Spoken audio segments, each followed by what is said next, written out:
1000 টাকা এখানে পড়ে আছে। কে 1000 টাকা ফেলে গেছে? ও মাই গড, এই 1000 টাকা তো আমার খুব দরকার। এক কাজ করি, তাড়াতাড়ি আমি এই টাকাটা নিয়ে ভাগি আসল মালিক আসার আগে। লা লা লা লা লা, লা লা লা লা লা।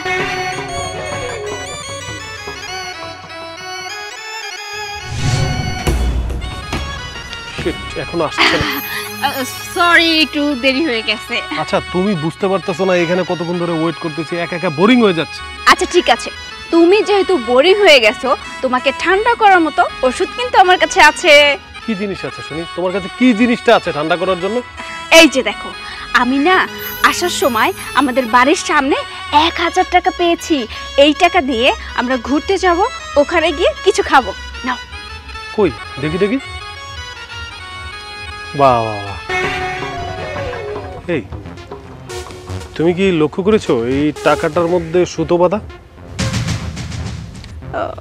ওই মনে হয় আসতে গিয়ে রাস্তা থেকে সুতা পেঁচিয়ে গেছে। আরে না না বোকা, এটা পেঁচিয়ে যায়নি। এটা হচ্ছে তোমার বাবা টেকো বুড়ো ভাম অন্ধটা এটার সাথে সুতো লাগিয়ে দিয়েছে। সে চাচ্ছে তোমাকে ধরতে, যে তুমি কি করো না করো বোঝার জন্য। এর আগেও তো সে চেষ্টা করেছিল, এখন তো সে এখানে যে কোনো টাইমে চলে আসতে পারে। কি বলছো কি? আমি তো এটা ভেবে দেখিনি। তাই তো তোমার মাথায় এত বুদ্ধি। নিশ্চিত বাবা এই সুতা পেঁচিয়েছে। এখন কি করব? আমি তো বুঝি না তুমি এত গাধি হয়েছো কিসের জন্য। তোমার বাবা টেকো অন্ধ এত বুদ্ধিমান, আর তোমার মাথায় কোনো বুদ্ধি নেই। এখান থেকে পালাতে হবে। তোমার বাবা নিশ্চয়ই সুতো নিয়ে এখানে চলে আসবে। দাঁড়াও, তার আগে এই কালো এদিকে তো। ভাই, এই যে এখানে একটা টাকা পেয়েছি, এই টাকাটা তুই ডাক, যা খুশি কর। এমনি দিয়ে দিলেন? তুই যা খুশি কর। এই চলো চলো তাহলে, তাতে চলো। ভাই টাকাটা নিবেন না? আর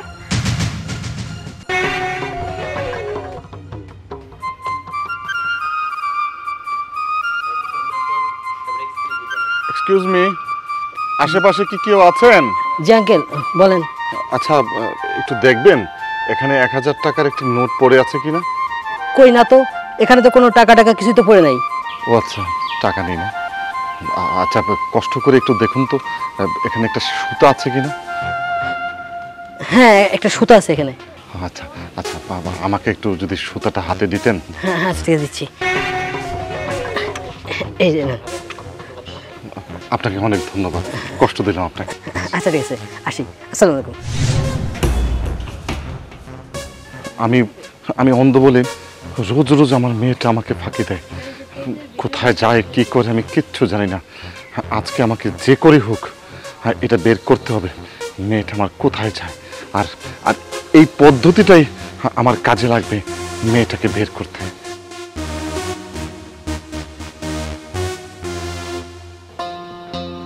তুই তুই তুই পিছনে যা, মার।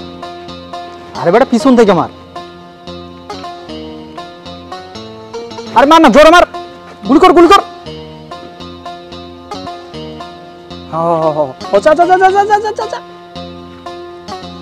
এই তো হইছে। যা। এই তো পেয়েছি। আস আস আমার সাথে। কি ব্যাপার, কে আপনি? ইয়ে মানে আমি আসলে, আচ্ছা আপনি কি কোথাও 1000 টাকার নোট পেয়েছিলেন? না মানে কেন আপনাকে বলবো কেন? না না মানে আমার আসলে একটু এই বিষয়টা একটু ক্লিয়ার হওয়া দরকার। ওই টাকাটা কি আপনি পেয়েছিলেন কিনা? হ্যাঁ, আমি পেয়েছি। আমি রাস্তায় 1000 টাকা কুড়িয়ে পেয়েছি, আর এই টাকা যেহেতু আমি কুড়িয়ে পেয়েছি, টাকাটা আমার। না ঠিক আছে, আপনি রাগ করতেই পারেন। আমি দুঃখিত, আসলে আমারই ভুল হয়েছে। আরে ধুর, দিল আমার গেমটা খেলা নষ্ট করে। আরে বাবা, টাকার মধ্যে আবার সুতা বেঁধে রেখেছে। এইসব বুইরা কানা খোরা কই থেকে যে আসে না। এই যা, এখান থেকে যা। কাকে যেতে বলতেছি, আমি চলে যাই। যাক, আমি আসলে নিজেই ভুল করছিলাম। আমি অযথাই আমার মেয়েকে সন্দেহ করছিলাম। আমার মেয়ের মতো মেয়ে হয় না, আমার মেয়ে লাখে একটা খুব ভালো মেয়ে। দেখছো ওই যে বুড়া ভাম টেকোটা কি করতেছে। ওই তুমি আমার বাবাকে সবসময় বুড়ো ভাম কেন বলো? তোমার শ্বশুর হয় না, তোমার হবু শ্বশুর। বলি তো তোমার মাথায় বুদ্ধি নেই, ওনার মাথায় তো বুদ্ধি আসলো করতে। এই শোনো, বাবা কিন্তু আস্তে আস্তে আমাদেরকে সন্দেহ করতেছে, এই জন্য এইভাবে সবসময় দেখা করা যাবে না। আমার ছুটির দিনে যখন ফ্রি থাকবো তখন আমি তোমার সঙ্গে দেখা করব। তারপরে যখন আমার এক্সাম শেষ হয়ে যাবে তখন তোমার বিষয়টা আমি বাবাকে বলবো। তা না হলে দেখা যায় বাবা যদি জানতে পারে তাহলে আমাকে জোর করে অন্য ছেলের সঙ্গে বিয়ে দিয়ে দিবে। আমি তোমাকে হারাতে চাই না। হ্যাঁ, তুমি ঠিকই বলেছো। তোমার বাবা বুড়ো টাকলাটা যে বুদ্ধিমান, কোনো রকম যদি জানতে পারে তাহলে তোমাকে বিয়ে দিয়ে দেবে আর আমি তোমাকে হারাবো। শোনো, আমি একটা কথা বলি, এখন তোমাকে নিয়ে আমি তোমার বাসায় যাবো, তোমাকে পৌঁছে দিলে তুমি বাসায় গিয়ে খাবার টাবার বেড়ে বসে থাকবা। তোমার বাবা যখন আসবে তখন বলবে, বাবা তুমি কই ছিলে, আমি তোমার জন্য খাবার নিয়ে বসে আছি। আজকের মতো তাকে বোকা বানাই, এরপর থেকে বুঝে শুনে আমরা চলবো। চলো।